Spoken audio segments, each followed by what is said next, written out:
What's going on, everybody? Culturedog Sam Hatch back with another video.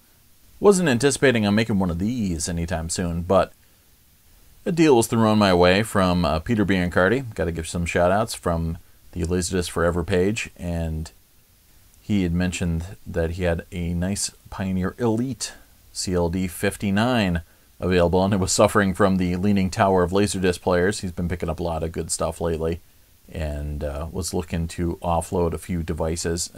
I also don't have some of the ones that you've seen in prior videos.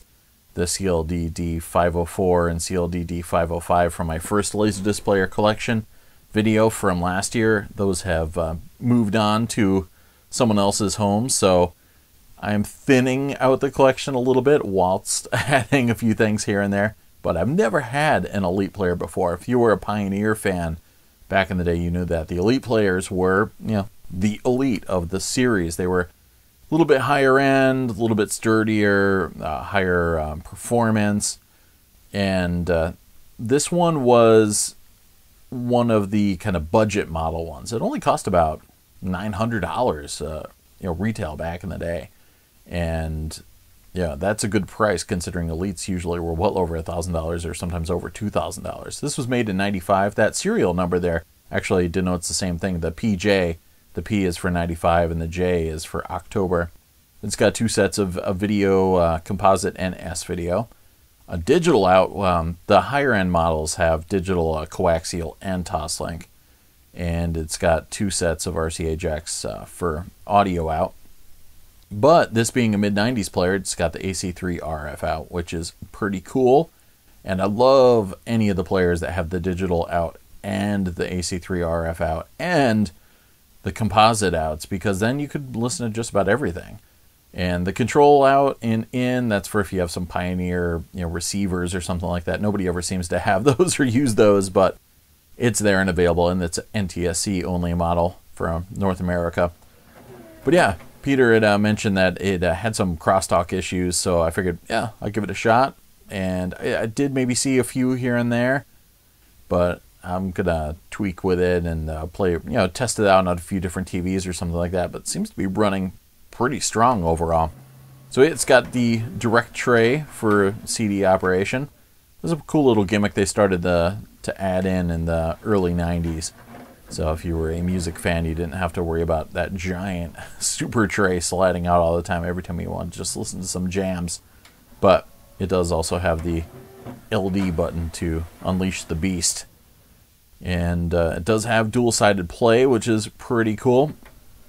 And it does have trick play, and it really doesn't denote all that on the front panel. Usually they were very brazen about throwing on digital field memory and all that stuff. It does have the legato link notification on the front panel, but it does give you the ability to pause and do still frame and trick play and all that stuff on CLV discs instead of just CAV like most lower end models. But it's got the same display as my 504 used to have with that giant ass triangle there. Nothing too fancy, but it seems to tear through the disc pretty well, and it has the quick turn, which I always just have activated anyways. Does anybody ever turn the quick turn off? But I don't know.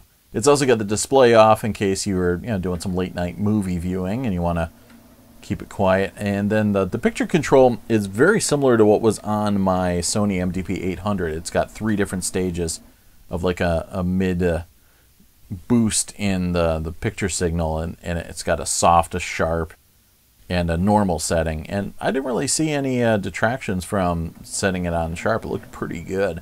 Wasn't a lot of ringing or strange artifacting or anything like that. So I'm going to try that out a few more times. I'm going to hook it up to my CRT tube TV next and see how it performs on that sucker. But yeah, so if you wanted to get a little bit more serious, you'd go up to the CLD 97 or 99. But considering this is just a quote-unquote mid-grade player with a fancy finish on the front, it's not enough to detract me from jumping into those waters. It's pretty nice, a nice deck, and I'm used to messing around in the insides with the other players of the series, so I'll have no problem digging around if I have to work on the belt or change the pad for the spindle motor or any of that kind of stuff. But looking forward to tweaking it a little bit, fine-tuning and making the crosstalk go away if there really is any major crosstalk. So I'm going to do a torture test for a little bit. But yeah, it does look gorgeous. Yeah, again, don't mind the smudging and the fingerprints on the left side there. You can't really see that to the naked eye. It's just cameras love to find that stuff on players. That's why I always try to be forgiving on eBay, because whenever anybody has a picture of their player, it looks like ass on eBay. But then you realize the camera just, if you're a human, it puts every pound and then some on you. And then if you're a Laserdisc player, it adds every piece of dust and every scratch. But hey, I've got an elite player. I can finally say that. So the Culturedog from 1995 is probably freaking out right now. He can sense a ripple in time that I've got a badass player in the future. So yeah, we'll see. Maybe I'll get a CLD 97 someday too. I'm not planning on getting any of the crazy Japanese only ones, but again, if the right deal happens at some time, wackier things have happened. So I got to decide, what I want to do. If I want to keep on mine, I've still got a CLD D704 that I'm tweaking with a little bit, and I do have a player in every room in the house and one at work too. So I'm making sure they're all getting good usage. But yeah, glad to have this on board, part of the fleet, and shout outs again to Peter Biancardi for hooking a brother up. So thanks everybody. Hope you enjoyed this little tour, and I'll talk to you soon. Cheers, everybody.